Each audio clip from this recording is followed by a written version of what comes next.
Hello, hi, welcome, namaste. I'm Preeti Sachdeva from Parenting with Preeti. As you all know that I have started my podcast talk show on Joyful Journey, Your Path to Happiness. So today I have a great friend of mine, Mrs. Reema Thinji. Thank you so much, Reema ji, for coming and accepting this invite.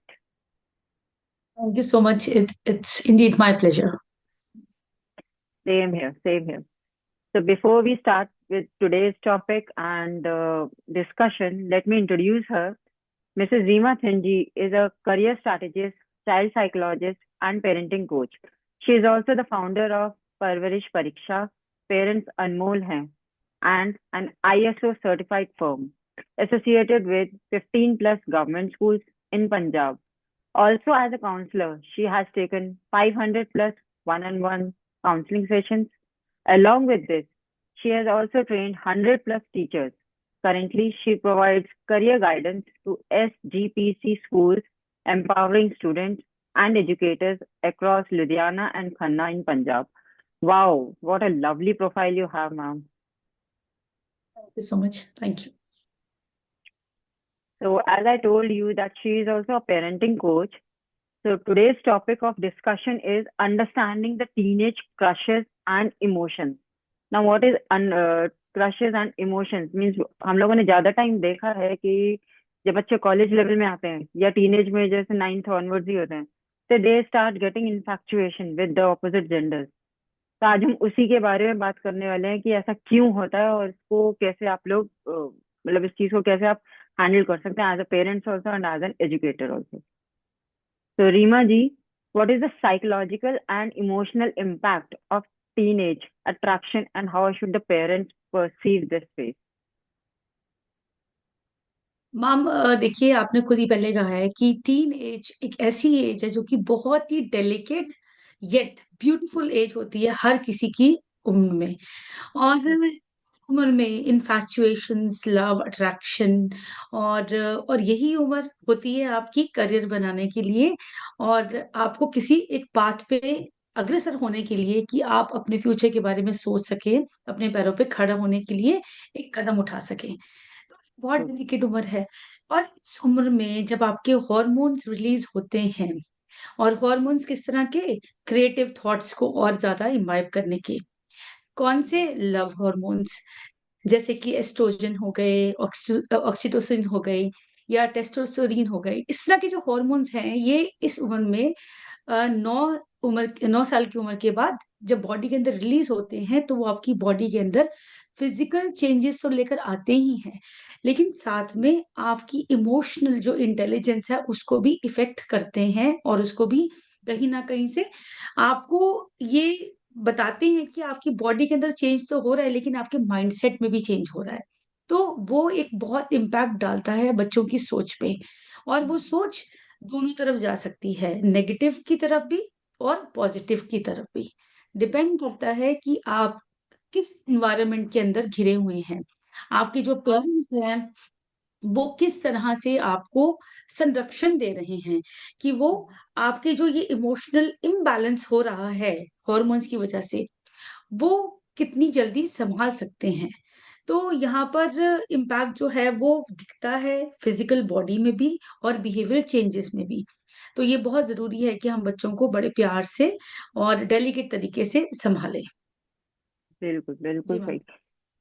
Thank you so much for this insight. मतलब आपने एकदम अच्छी तरह से clear कर दिया कि जैसे फिजिकल डेवलपमेंट और इमोशनल डेवलपमेंट होती है उस स्टेज पे और जिस टाइप से हॉर्मोन्स रिलीज होते हैं तो parents need to take care कि हाँ हमको किस टाइप से अपने बच्चे को इस एज में संभालना है।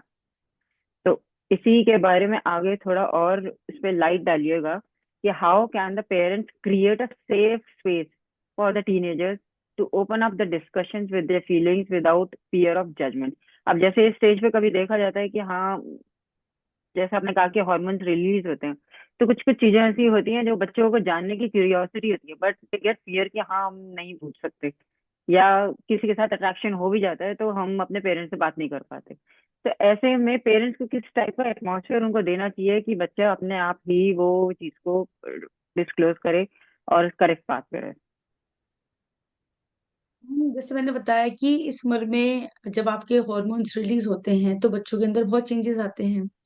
जब यस। चेंजेस आते हैं तो ऑब्वियस सी बात है कि वो ऑपोजिट जेंडर की तरफ भी अट्रैक्ट होते हैं। ठीक है? सबसे बड़ा रीज़न तो ये आता है जब हम उनके हॉर्मोन्स रिलीज़ होते हैं तो अट्रैक्शन जो आता है जिसके लिए पेरेंट्स बड़े परेशान हो जाते हैं कि इनका जो ध्यान है वो पढ़ाई से हट गया। और ये अगर मैं बड़ी सिंपल भाषा में पंजाबी भाषा में बात करूँ तो हम बोलते हैं ना कि लव लफाटे च पै गया है और बात गल कर दे कि ये चैटिंग च पै गया है, दा गल कर दे जिद्दां पंजाब च।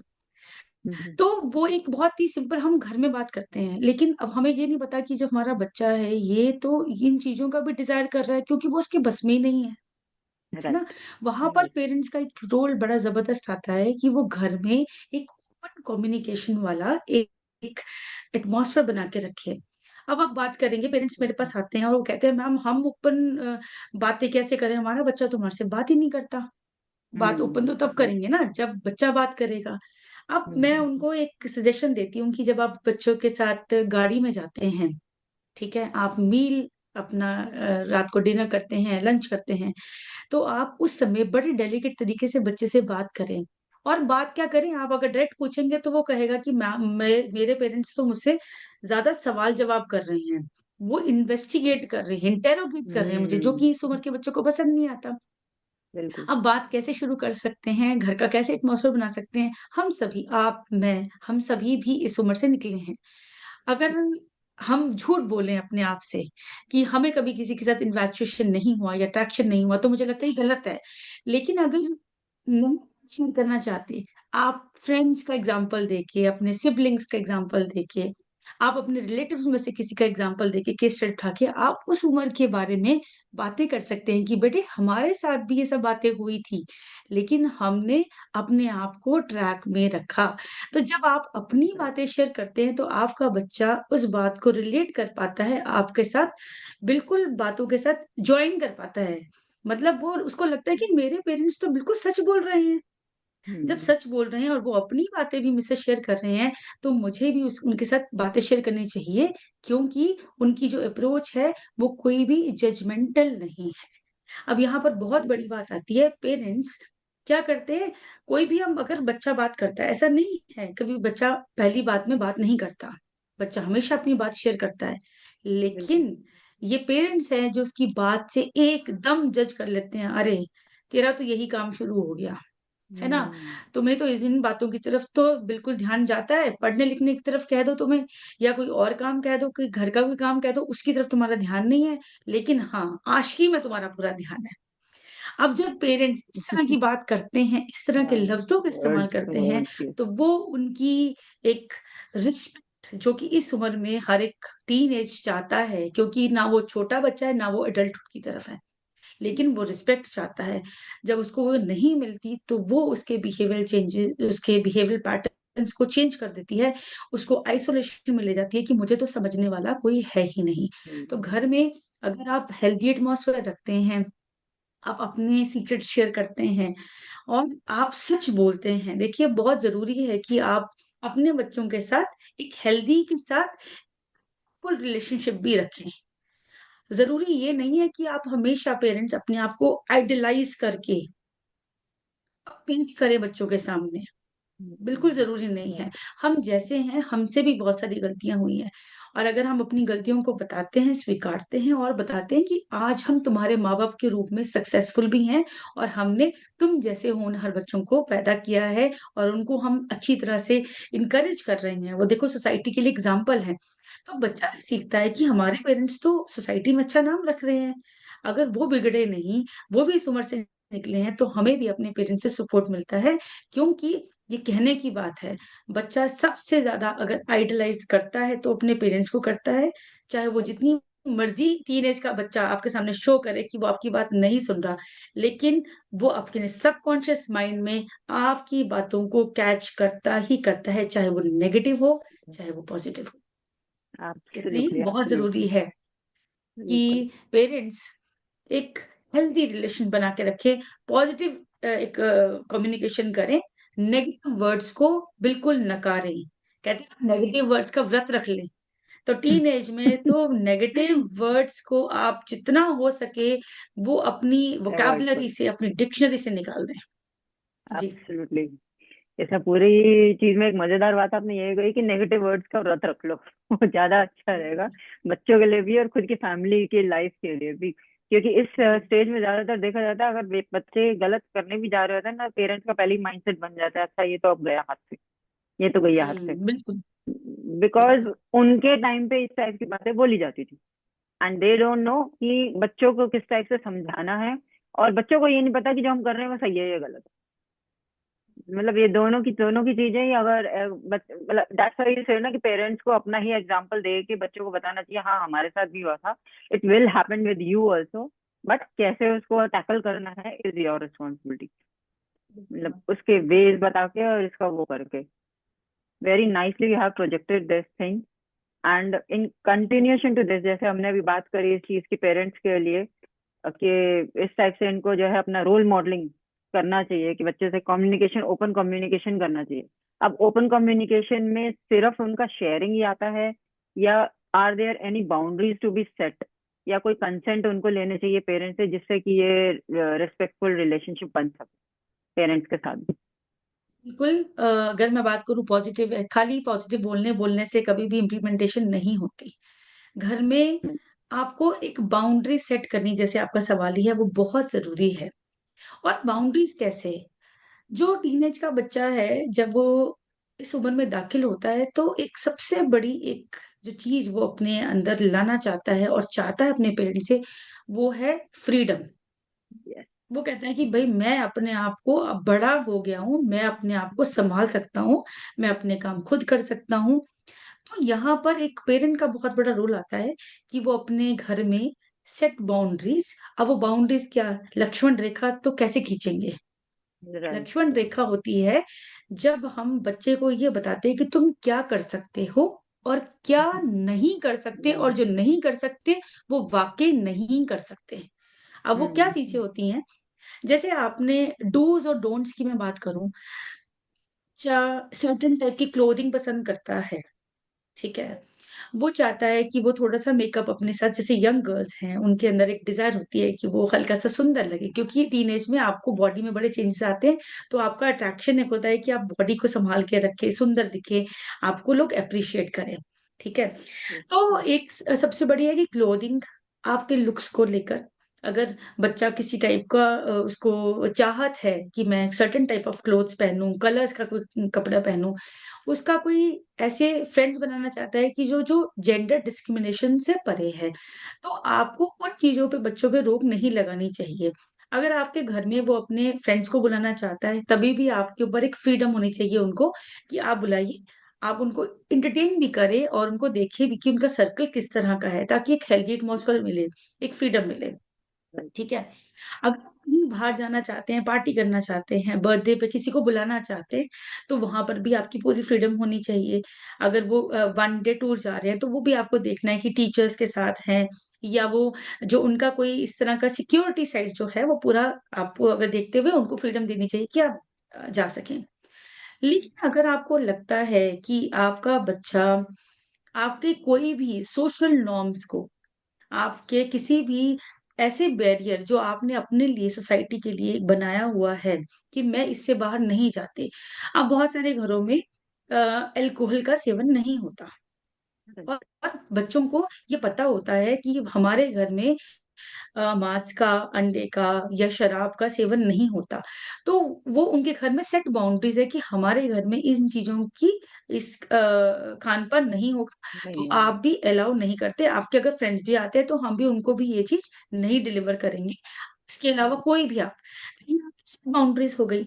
आपको पता है कि आपके घर में 9 बजे के बाद या 7 बजे के बाद आप बाहर जाना अलाउ नहीं करते। तो बच्चे को पता होना चाहिए कि 7 ओ क्लॉक के बाद मैं बाहर पार्टी से मुझे वापस आना ही है, और मुझे इस चीज़ की एक्सेप्टेंस अगर मिली है, तो मुझे इसको शो भी करना है। वो आपने बता दिया। अगर आपको लगता है कि एकेडमिक्स रिजल्ट्स, अगर बच्चे का एक सर्टेन है कि बच्चा अगर कहता है कि मम्मा मैं अच्छे आपको स्कोर लाके दूँगा, और बच्चे को अगर हमने रिस्पेक्ट किया, ओके आप सेल्फ स्टडी कर रहे हो, कोई बात नहीं, तो आपने बता दिया उनको सर्टेन जो भी आपके घर का एक मापदंड है, कितना भी, वो मैं उसको एकेडमिक स्कोर की तरफ नहीं जाती, लेकिन आपने बता दिया कि हमें इस परसेंटेज से नीचे नहीं जाना। जो बहुत से ऐसे घरों में ये चलन है कि वो इस चीज़ को रिवॉर्ड में भी देते हैं कि अगर आप इतना लेकर आओगे परसेंटेज पुश करने के लिए, तो आपको आगे भी इस चीज़ का रिवॉर्ड दिया जाएगा। इनको एक्नॉलेजमेंट इनको दी जाती है। बिल्कुल। अब आपको लगता है कि कोई ऐसा अब्यूसिव लैंग्वेज, ठीक है। और हम्म, अगर आप कहते हैं कि हमारे घर में इस तरह की लैंग्वेज बिल्कुल प्रोहिबिटेड है, तो वो भी आपके बच्चे को पता होना चाहिए कि अगर ये वाली बात हो गई, तो इसके परिणाम मुझे किसी भी चीज़ में देने पड़ सकते हैं। चाहे वो मेरी पॉकेट मनी में डिडक्शन हो, चाहे मेरा बाहर जाने का हो, चाहे मेरे इंक्रीज़िंग आवर्स पढ़ाई के हों, चाहे मुझे कोई रिवॉर्ड के रूप में कोई चीज़ मिलनी, उसकी कटौती हो जाएगी। तो इसलिए बिल्कुल। बाउंड्रीज़ होना बहुत ज़रूरी है। सिबलिंग के साथ अगर आपका कैसा रिलेशन है, शेयरिंग आप कितनी करते हैं घर में, ठीक है? कम्युनिकेशन, किसी घर में सेट रूल्स होते हैं कि अगर आपके रिलेटिव्स आ रहे हैं, तो आपको उनको सर्व करना है, ठीक है? बिल्कुल। आपने हेल्प करनी है, वो भी एक सेट आपका रूल्स है। संडे वाले दिन आपने गार्डनिंग में हेल्प करनी है, ठीक है? व्हीकल्स को धोना है आपको, अपनी अलमीराज़ वगैरह वो सेट करनी है और आपके वॉशरूम्स वगैरह वो आपको क्लियर करने हैं। तो एक्टिविटीज़ होती हैं कि आपकी सेट बाउंड्रीज़ होती हैं, कि उससे बच्चे के अंदर एक वैल्यू एनकरेज होती है कि हमें अपना काम भी खुद करना है, जेंडर इक्वालिटी भी घर में आती है और एक बच्चे को रूल्स पता चलते हैं कि मेरे घर में ये रूल्स हैं, मुझे इनसे बाहर नहीं जाना और एक रिस्पॉन्सिबिलिटी का एहसास होता है। अगर बच्चा फ्रीडम माँग रहा है, तो बच्चे को रिस्पॉन्सिबिलिटी भी दी जाती है और वो अगर रिस्पॉन्सिबिलिटी करता है, तो उसको अपने आप पता चलता है कि मैं अब बड़ा हो गया हूँ और मुझे रिस्पेक्ट भी अगर चाहिए, तो मुझे अपनी रिस्पॉन्सिबिलिटी पे खरा उतरना ही होगा। जी मैम। Absolutely, absolutely. ये तो आपने पूरा मतलब इस चीज को बैलेंस करके अच्छी तरह से समझा दिया कि आपको फ्रीडम भी चाहिए तो आप फ्रीडम भी लो, बट एक सर्टेन लिमिट्स के साथ।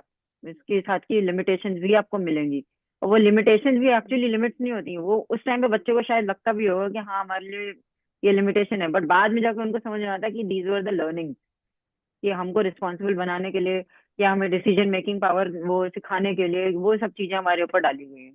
उस स्टेज पे जैसे इतने इमोशंस इनके फ्लक्चुएट करेंगे और वो सब चीजें होती हैं, तो they, I think they don't even understand उस टाइम पे कैसे, इसलिए आपने बोला कि ओपन कम्युनिकेशन होना बहुत जरूरी है। एंड आई थिंक इसके अंदर we can add this also कि संडे के संडे बैठ के पूरी फैमिली ही आपस में बैठ के डिस्कशन करे कि क्या आपकी लिमिट्स हैं और क्या आपके डूज और डोंट्स हैं, ताकि एक बैलेंस इनके अंदर सेट हो पाए उस चीज का। एंड देन नेक्स्ट वीक फिर आप उसका फॉलो अप भी लीजिए। अच्छा ये अच्छा किया उसका ये रिवॉर्ड है, ये गलत किया उसका ये पनिशमेंट भी है। जी मैम, वेरी बिल्कुल। Nice, very nice. इसके साथ आप मुझे ये बताइए कि how can the parents help the teenage to balance their emotions and focus on the academics and responsibilities. अब ये तो हो गई बात इनको सिखाने की, अब जैसे आपने एकेडमिक्स की बात करी, तो उसके अंदर और इन सब चीजों में हम बैलेंस कैसे ला कर दे सकते हैं? देखिए, एक बहुत एक देखने को आया, मेरे पास केसेस भी आते हैं इस तरह की एकेडमिक्स के, खासकर जैसे मैंने आपको पहले ही बताया कि यही उम्र आपके कुछ बनने के होते हैं, 9 10th 11 राइट। 12th, यही करियर के लिए होते हैं और यही आपको आपके जो हार्मोनल रशेस होते हैं वो इतने इंक्रीज होते हैं कि आप अट्रैक्ट भी होते हैं। अब राइट। पेरेंट्स बोलते हैं कि अमूमन मैम क्या करें कि बच्चा एकेडमिक्स की तरफ भी पूरा का पूरा तवज्जो दे। अब क्या हो, सबसे बड़ा आजकल के दौर में जो एक मिडिल एज का अगर हम देखा जाए, सोसाइटी देखा जाए, अब कोचिंग सेंटर में जब बच्चे पढ़ते हैं, स्कूल में पढ़ते हैं, ज़्यादातर स्कूल्स कोएड है, ठीक है? अब वहाँ पर भी रोटेशन होती है या आप बॉयज़ एंड गर्ल्स को इकट्ठा बिठाते हैं।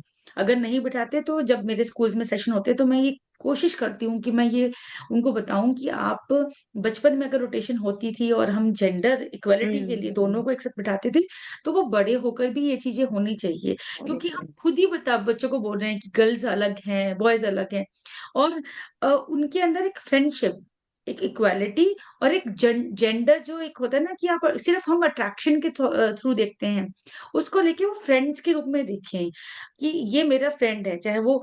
और जब बात होती है कि कैसे एकेडमिक्स की तरफ बढ़ाया जाए, उसमें मैं ये बोलती हूँ कि आप कोचिंग सेंटर में भी होते हैं, आप स्कूल में भी होते हैं, आप ट्यूशन में भी हैं या आप रिलेटिव्स में आपके आते हैं कोई भी, तो आप जितनी ओपन बात करना चाहें, उनको खुला छोड़ें कि तुम बात करो। उनके दिमाग में अगर ये डालेंगे कि भई लड़का और लड़की के अंदर सिर्फ अट्रैक्शन नहीं होती, दोस्ती भी होती है, वो बड़ी हेल्दी दोस्ती होती है। दोस्ती राइट। विचारों का आदान-प्रदान, आप जब थॉट्स करते हैं, देखिए एक गर्ल की जो माइंडसेट है वो एक तरीके से डेवलप हुआ है, बॉयज का माइंडसेट एक तरीके से डेवलप हुआ है, लेकिन जब वो दोनों बैठते हैं और आपस में डिस्कशन करते हैं, आपस में बात करते हैं, तो बच्चों को पीयर्स से ज्यादा पता चलता है। तो हाँ। एकेडमिक्स में भी लड़कियां, कहने को बात होती है, काफी सिंसियर होती हैं, पढ़ती बहुत ज्यादा हैं, और लड़के हम्म। अमूमन कहते हैं कि एक जगह पे बैठ नहीं पाते। जब आप ऐसी एटमॉस्फेयर बनाते हैं कि आपके फ्रेंड्स आ पा रहे हैं घर पे, डिस्कशन कर पा रहे हैं, इकट्ठे पढ़ पा रहे हैं, ठीक है, आप ऑनलाइन एक दूसरे को समझा पा रहे हो, ठीक है, आप किसी के घर जा पा रहे हो, किसी को अपने घर बुला पा रहे हो, तो बच्चों के अंदर वो अट्रैक्शन से हट के एक चीज आती है कि हमें आगे बढ़ना भी है, हमें करियर के एब्सोल्युटली। बारे में भी आगे सोचना है। तो राइट। इसलिए चीज को कुछ हमारे अपने अंदर ये चीज है कि अरे लड़का और लड़की बैठे हैं तो इन्होंने और कोई बात नहीं करनी, ये इश्कबाजी कर रहे हैं। नहीं, जबकि मेरे साथ जब बच्चे में जो मेरे संपर्क में है, ग्रुप में जो बच्चे हैं, हम लोग बच्चों के साथ अपने विचार, लड़कियों का होता है कि सेल्फ एम्पावरमेंट, फाइनेंशियल इंडिपेंडेंस, लड़कों को होता है बिजनेस करना है, हमने हमने भी अपने पैरों पे खड़ा होना है, पैसा कमाना है, रुतबा कमाना है, एजुकेशन अच्छी लेनी है। तो जब आप ऐसा काम करते हैं, तो बच्चे अपने थॉट्स आपस में एक्सचेंज करते हैं, तो उनका जो थॉट है ना, वो हट जाता है, उनको ट्रैक मिल जाता है। नदी को आप नदी का पानी जो है, अगर आपने सूखी धरती की तरफ करना है, तो उसका मोड़ करना पड़ेगा, और अगर मोड़ करना है तो वो कैसे होते हैं, यहाँ पर आपके विचार मोड़ लाते हैं। विचार तब मोड़ लेकर आते हैं जब आप ये सिखाते हैं कि लड़का और लड़की सिर्फ सेक्सुअल अट्रैक्शन से ऊपर एक रिश्ता है, जो कि आपको ये बताता है कि इंसान इंसान के रूप में पैदा हुआ है, इसको सिर्फ अट्रैक्शन के रूप में मत देखो, ये भी देखो कि आप क्या सीख सकते हो उनसे। तो ये एकेडमिक्स में भी मदद करते हैं, पेशेंस से मदद करते हैं। लड़कियां जो है वो उनके अंदर पेशेंस ज्यादा होता है, ठीक है, वो थोड़ा सा ठहराव होता है, बॉयज के अंदर भी है ये सब चीजें। जो जेंडर एक चीज आती है वो कहीं ना कहीं आती है। और जो बॉयज हैं, क्योंकि वो बाहर बहुत घूमते हैं, बाहर जाते हैं, उनके बहुत दोस्त बने होते हैं, ठीक है, थोड़े से ओपन होते हैं, बोल्ड कह सकते हैं अगर होते हैं, तो वो आपस में आप जब बात करते हो तो वो एक्सचेंज ऑफ थॉट्स होता है, और वो कहीं ना कहीं आपको बढ़ाता है, एकेडमिक स्कोर्स में भी मदद लेकर आता है। और अदरवाइज आप करियर काउंसलिंग करवा सकते हैं, पेरेंटिंग काउंसलिंग करवा सकते हैं, जो एक्सपर्ट हैं, ताकि उनको अपॉर्चुनिटीज के बारे में पता चले। Yes. Yes, it's very nice this you have said about कि हाँ हम कैसे बॉयज और गर्ल्स को एक इक्वल उसमें रख के, और ये बहुत अच्छी चीज शेयर करी आपने कि आज के टाइम पे जैसे ज्यादातर नाइन्थ ऑनवर्ड देखा जाए ना, स्कूल में बॉयज और गर्ल्स को अलग बिठा देते हैं। मतलब कर स्टार्टिंग देते से हैं। ही आप फाउंडेशन स्टेज से सिखा रहे हो कि हाँ दोनों के दोनों इक्वल हो, और बाद में जाके आप उस चीज को डिफरेंशिएट कर देते with your own limited mindset कि हाँ ये आगे जाके बैठ गए इकट्ठे तो फिर कुछ ना कुछ मतलब गलत ही करेंगे। इस चीज के लिए मेरे को एक मतलब openly I am asking this question कि कुछ सेंसिटिव चीजें होती हैं जिसके लिए पेरेंट्स भी घबराते हैं बात करने में, एंड इवन स्कूल में भी नहीं बात की जाती। क्या ये चीजें होनी चाहिए? मतलब क्या ऐसा कोई तरीका है जिससे हम बच्चों को अवेयर करके फिर हम उन्हें बोलें कि हाँ आपके पास ये लिबर्टीज है और ये आपकी लिमिट्स हैं, और आप अपना मतलब बॉयज और गर्ल्स जो है आप एज अ फ्रेंड रहो और अपने करियर पे ध्यान दो, क्योंकि जिस टाइप मैम से आपने बिल्कुल हॉर्मोन्स ये। गिनाए ना, तो हम्म, उसमें मेरे को लगता है कि ऐसी ऐसी चीजों की नॉलेज देनी जरूरी है। बट पेरेंट्स जो है ना उसके अंदर अपने आप को खींच लेते हैं, पीछे खींच लेते हैं, नहीं नहीं अभी ये स्टेज नहीं है बताने की, अभी ये स्टेज नहीं है वो करने की।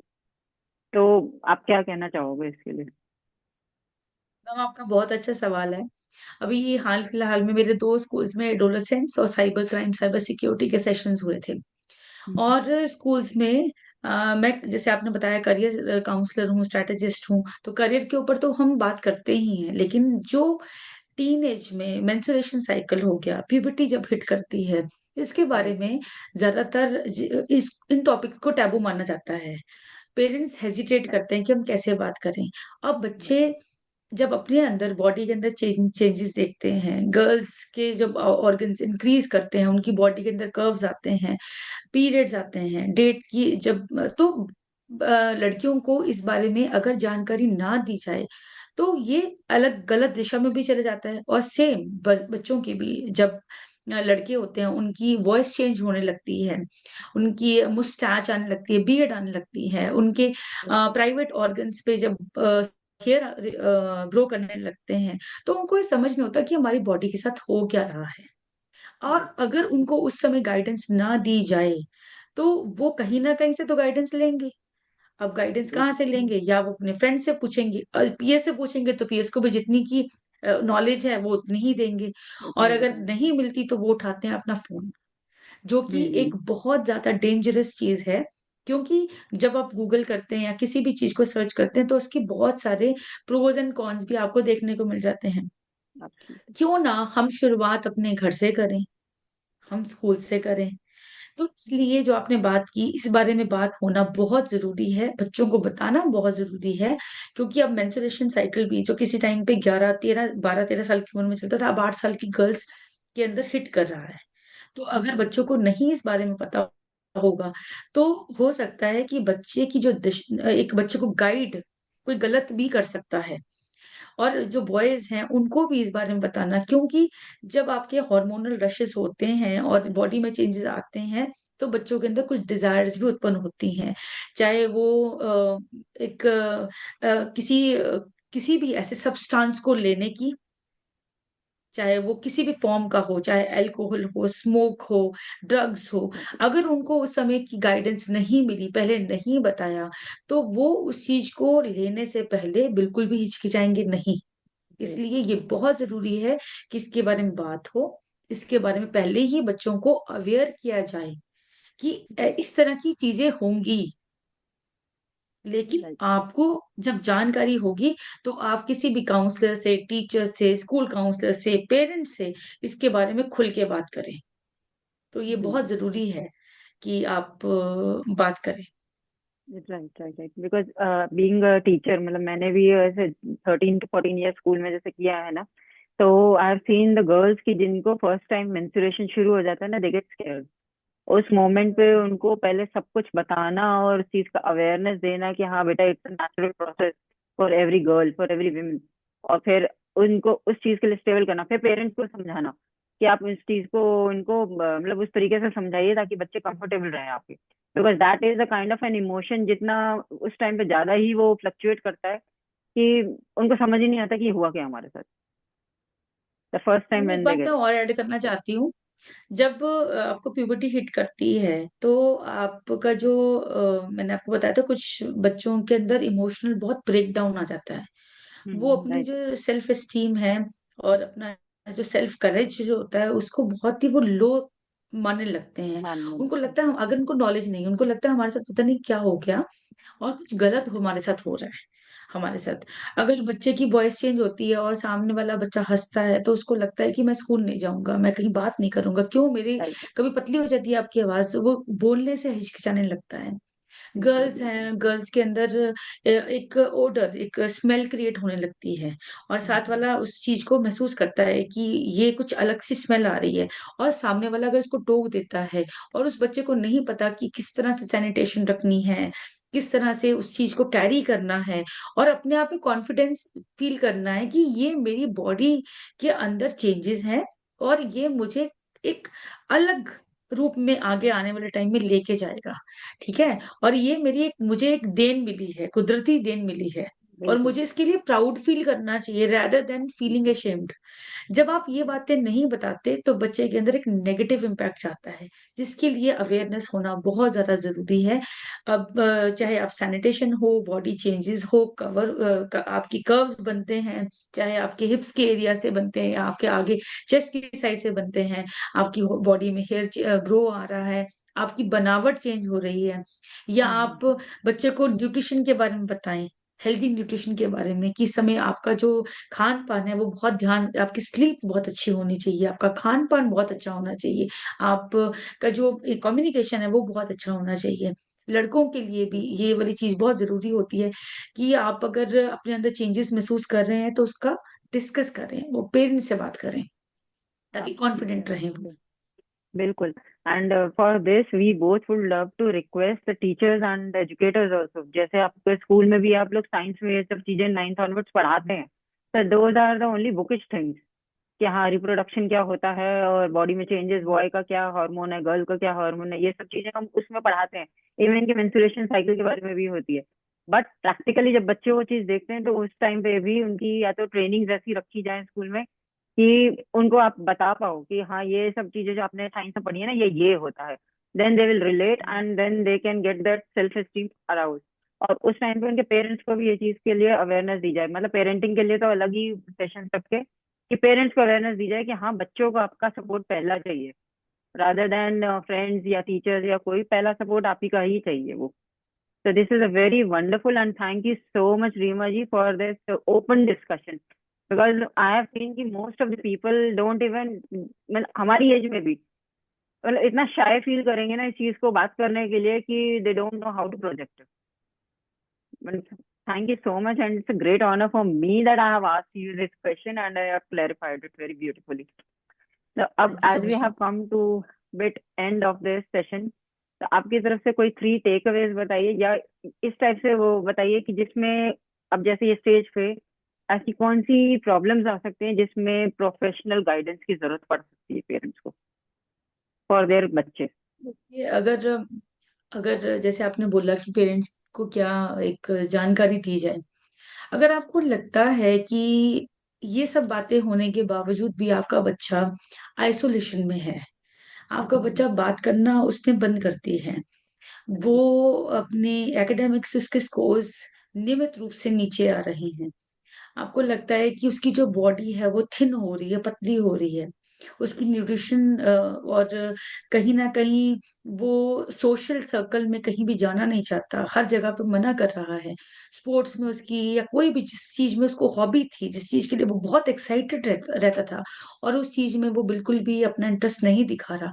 तो ये सब चीज़ें जो हैं वो बड़ी वाली होती हैं और इसके लिए आपको एक गाइडिंग काउंसलर की हेल्प लेने में कोई भी एतराज़ नहीं करना चाहिए, क्योंकि अमूमन क्या करते हैं पेरेंट्स बोलते हैं कि हम पता नहीं हमारे बच्चे के साथ क्या हो गया है और क्योंकि और कुछ भी हो सकता है देखिए, इसमें बहुत सारी बातें आती हैं, उसके पीछे बहुत सारे रीज़न भी हो सकते हैं, क्योंकि रिजेक्शन बच्चा इस उम्र में बर्दाश्त नहीं कर पाता। क्या पता किसी लड़की के साथ उसको रिजेक्शन हो, क्या पता उसकी थिन बॉडी को लेकर उसको बुली किया जा रहा हो, क्या पता उसके एकेडमिक स्कोर्स को लेकर उसको कहा जा रहा हो कि यार तुम तो बिल्कुल नालायक हो, नकारा हो, निकम्मे हो, इस तरह के वर्ड्स अगर हम यूज़ करते हैं एग्री। स्कूल्स में, किसी टीचर ने यूज़ कर ली, तो बच्चा इस इन बातों को अपने साथ बहुत हिट करता है और वो किसी से शेयर नहीं करता क्योंकि ही और शी फील्स वेरी इंसल्टेड कि मैं अगर बात भी करूंगा तो मेरे बारे में फिर ये कोई बात बनाएंगे। तो वो अगर इस तरह की बातें सामने आती, कोई लक्षण सामने आते हैं, तो आप जरूर काउंसलर को, डॉक्टर से सलाह लें और उनकी काउंसलिंग करवाएं ताकि वो उसके अंदर कॉन्फिडेंस बिल्ड कर सके कि ऐसा होना बहुत बहुत नॉर्मल है। ये एक फेज होता है जीवन का और इस जीवन के फेज को हम बड़ी खूबसूरती से निकाल सकते हैं। तो आप और अगर करियर से लेकर बच्चे को पीयर प्रेशर होता है कि मेरा आगे क्या बनेगा, पेरेंट्स कभी-कभी बहुत रिनोन्ड फैमिली से होते हैं, बहुत पढ़े-लिखे होते हैं, लेकिन बच्चे का इंटरेस्ट क्रिएटिव फील्ड्स में होता है, वो नहीं समझ पाते। वहाँ पर भी अगर आप करियर काउंसलर का मदद लेते हैं, तो बच्चे को एक बहुत अच्छा पाथ मिलता है कि मैं करियर, नाम, पैसा, रुतबा सभी अपने इंटरेस्ट को, अपने एप्टीट्यूड, अपनी पर्सनैलिटी को मद्देनज़र रखते हुए अपना सकता हूँ और पेरेंट्स को भी इसकी पूरी गाइडेंस मिलती है। इसलिए किसी भी तरह की अगर कोई हेल्प लेनी हो तो उसमें हिचकना नहीं चाहिए। रहनी चाहिए, बिल्कुल सही। अब ज्यादातर जैसे पेरेंट्स होते हैं ना इस टाइम पे, जैसे आपने बोला कि बच्चे कभी साइलेंट हो जाते हैं, कभी कुछ बात नहीं कर पाते हैं या वो, तो उनका पर्सपेक्टिव ऐसा बन जाता है जरूर कुछ गलत किया, कुछ ना कुछ तो हुआ है, ये तभी छुपा रहा है, ये तभी कुछ बोल नहीं रहा, and they get more tensed more aggressive, और फिर वो बातें उस तरीके से जा ही नहीं पाती। तो it's our request for the parents also कि आप लोग जो है पहले खुद उस मोमेंट पे अपने आप को काम डाउन करके बच्चों के साथ बात करके देखिए कि क्या प्रॉब्लम क्या है। हो सकता है कोई प्रॉब्लम कुछ भी ना हो सकता है जो उसको लग रहा हो वो चीज उनके लिए इतनी बड़ी हो, लेकिन आपके लिए वो चीज छोटी थी। तो इट्स बेटर कि आप लोग पहले आपस में बात करिए। और जैसे रीमा जी ने सारे इतने अच्छे अच्छे सजेशंस दिए हैं कि हाँ आप लोग काउंसलर से बात कर सकते हैं, कुछ चीजें ऐसी होती हैं जो पेरेंट्स ओपन अप नहीं हो पाते बात करने के लिए, तो counsellors are there, professional counsellors are there जो इन चीजों के लिए बहुत ही आराम से एकदम सिंपल वे में आपके बच्चों को समझा पाएंगे। कि कैसे आपको इस सिचुएशन से हैंडल करना है, कैसे इस सिचुएशन से आउट आना है। तो thank you so much Reema ji for coming तीन एंड चीजें मैम, तीन चीजें जाते वक्त बस मैं आपको बोलूंगी। एक श्योर श्योर रिस्पेक्ट, प्लीज। एक राइट। रिस्पेक्ट अगर आप बच्चे को दें, एक हेल्दी कम्युनिकेशन, और एक नॉन जजमेंटल अप्रोच। अगर आप ये तीनों टीन एज बच्चे के साथ रखते हैं, तो मुझे लगता है कि आपका रिलेशन बहुत ज्यादा प्रफुल्लित हो सकता है, बहुत ज्यादा खुश मिजाज हो सकता है अपने बच्चों के साथ। बिल्कुल बिल्कुल। Thank you so much for these golden nuggets. Respect होना बहुत जरूरी है, जजमेंटल नहीं होना बिल्कुल भी, और कम्युनिकेशन अच्छा सा रखना। So with this, I take off from this talk show also. And thank you so much, Reema ji, once again for coming and giving this beautiful insight. और मुझे लगता है कि हमारा ये टॉक शो जो है ज्यादा से ज्यादा लोगों तक हेल्प भी करेगा। I will be sharing this recording on YouTube. मैं इनको टैग भी हर जगह करूंगी। If you have any query regarding this stage, कैसे चीजों को हैंडल करना है, you can contact her freely. So thank you so much for coming. Thank you so much ma'am, it's my pleasure, thank you so much, thank you. Same here, same here. So thank you so much, audience. Take care. Happy parenting.